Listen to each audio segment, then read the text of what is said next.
Let's start. Today we will see how to implement the Parabolic Sar indicator in the Tradingview Pine script. This is the indicator function with the name Parabolic Sar. Then we use the input.float function to accept three user inputs. One is the start value, one is the increment value, and the last one is the maximum value of the SAR.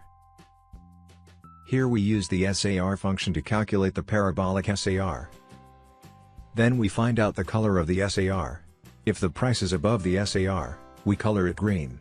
And if the price is below the SAR, we color it red. And finally, we plot the SAR. The plot style is the circle. Let's add this indicator to the chart. As you can see, this is the input panel. And this is the Parabolic SAR. When the price goes above the SAR, it turns green. And when the price goes below the SAR, it turns red.